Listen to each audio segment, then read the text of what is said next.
Hi, I'm Misti Sporer with Duke Energy. I lead our avian protection program. And today I'm going to share a little bit about how we here at Duke Energy bring eagles and data together to give you better power. Before we get started on the cool data science stuff, I want to give you a little bit of background about Duke Energy. We are a regulated electric utility company. You can see on the screen the map of our service territory along the Mid-Atlantic states, the Ohio River Valley, and Florida. We have 7.7 million residential, commercial, and industrial customers, and you can see the portfolio there of our traditional generation sources. We also have a renewable energy division, and you can see the map of the U.S. on the screen as well that showcases our solar sites, our wind sites, and our battery storage locations. There's a little bit of information on our stats there on the screen. I won't go into great detail, but we also have a natural gas division. But our footprint is wide. Duke Energy covers a lot of territory across the U.S., and we have many programs in place to protect threatened and endangered species, migratory birds, and bald and golden eagles. Today, I want to focus on our efforts on the bald and golden eagle front. For those of you that are not familiar with the two species of eagles that can be found in North America, you can see them up on the screen. The bald eagle and the golden eagle are our two big charismatic bird species. The bald eagle's range territory is to the right of the photo. You can see that bald eagles can be found pretty much throughout the U.S. The golden eagle is a little different. Their range map, of course, is to the right of their photo. And you can see that golden eagles are primarily a Western species. These birds have some differences in the way they forage. Their ecological footprint is slightly different. They both have different hunting techniques that they employ. And that's important to understand as we begin to talk about how we can use data science to reduce the impacts of our operations on these two bird species.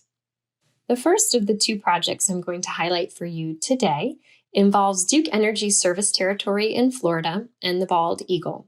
You can see from the slide that Duke Energy's service territory in blue overlaps with the known nesting locations for bald eagles within the state of Florida.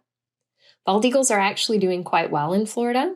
In 2018, there were over 1,500 breeding pairs in the state. Bald eagles are super canopy nesters, meaning their nests occur in the super top part of the canopy. They are typically selecting pine within the southeast. However, we have noticed an uptick in human structure preference for bald eagles that are raised on a nest on a human-built structure. Historically, all the nests within Florida were within about 2 miles of a major water body. So in the state of Florida, that's not impossible. There's water pretty much everywhere. But what we have noticed through time is that eagles have historically avoided human disturbance, but as their numbers have grown, their population has grown, and the need for nest locations has also pushed these birds into areas of more human disturbance. Today, we can now find nests within cell tower structures and on transmission structures in and around downtown Orlando and the Tampa Bay area. By having these eagles utilize nesting areas within human areas, we are increasing the risk of interaction between the built environment and these birds throughout their daily life cycle. So what are we at Duke Energy doing to reduce the risk of interaction with our system and bald eagles? We're using data science, of course. We are taking all kinds of excellent information and turning it into a very useful model within our GIS system. We're doing some raster math. We are combining lots of different data layers to help us make informed decisions about how we manage our infrastructure within the state. We are using system maps, LiDAR data, outage tracking data that comes from our system management, where we understand different types of outages. We have a code for wildlife and bird-induced outages. And so we utilize the bird data to help us understand where we are having these interactions. We're also using what I call the bird nerd data. That is eBird or other citizen science data, which helps us understand where bald eagle sightings are occurring. We also use biologist data throughout different projects across our service territory. We have biologist boots on the ground that are seeing eagles use certain types of habitat and in certain locations. And so we're also including that information within our model. We're using the Florida Wildlife Commission Eagle Data Nest Set. and that is updated relatively routinely by a lot of volunteers across the state with Audubon. We are utilizing a habitat model that we developed using the information we know about eagle ecology. How do they like to nest? Where do they like to nest? What is the difference between a young pair and an older pair in terms of the nest habitat that they choose? What are their breeding ranges? What is their home defensibility range? And water, all of the data we have about water in the state of Florida. We combine all of this information and we do some modeling to develop what we call our heat map.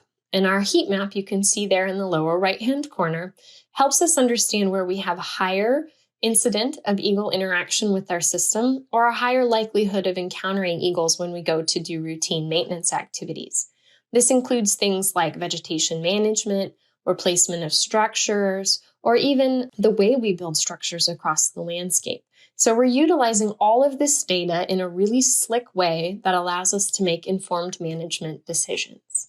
The second project I want to highlight for you today deals with wind energy and golden eagles. You'll notice on the screen that there's a picture of a bald eagle. Unfortunately, I could not find a good photo of a golden eagle to share with you. But keep in mind, I'm talking mostly about golden eagles for this section. You'll also notice on the screen that there is a wind power resource map for the state of Wyoming. Duke Energy has a wind site located to the northeast of Casper, Wyoming. You'll see that on the map.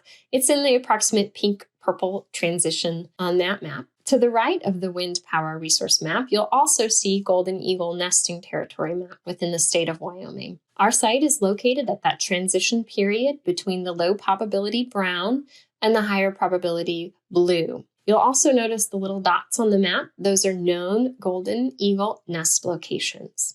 Wind turbine blades rotate at 120 plus miles an hour at the tip of the blade. This matters for golden eagles because they are thermal current wing hunters.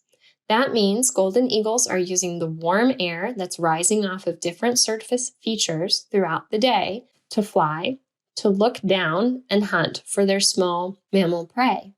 These golden eagles are focused on finding their prey on the ground and not necessarily looking where they're going. Throughout the evolution of golden eagles, nothing in their environment has ever flown as fast as 120 miles an hour, and nothing usually flies within their flight path. So we do have a conflict with golden eagles flying through the rotor-swept area of wind sites. On this particular site in Wyoming, we have experienced golden eagle mortality.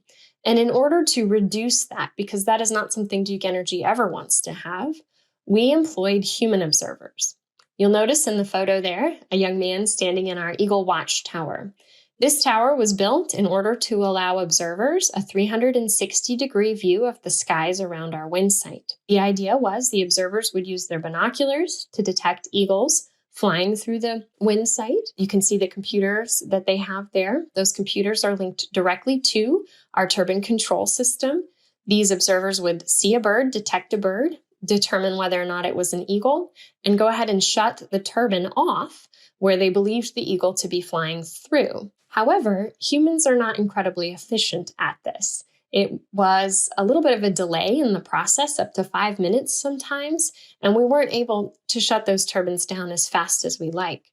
So this is where data science comes in to save the day.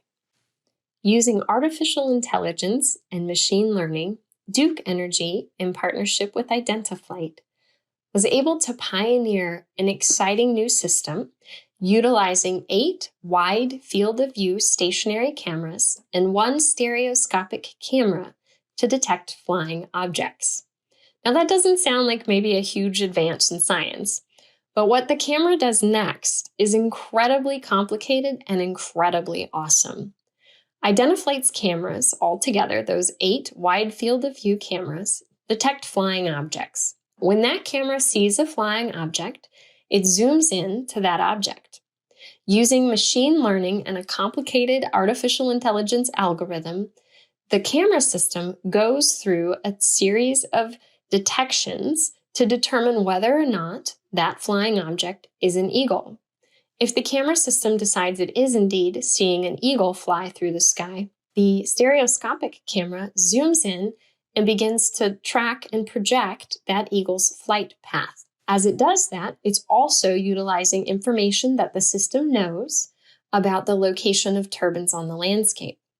If the camera system decides that the track of that eagle is in danger of flying through a rotor-swept area of a turbine, the camera system and the computer system talk to each other.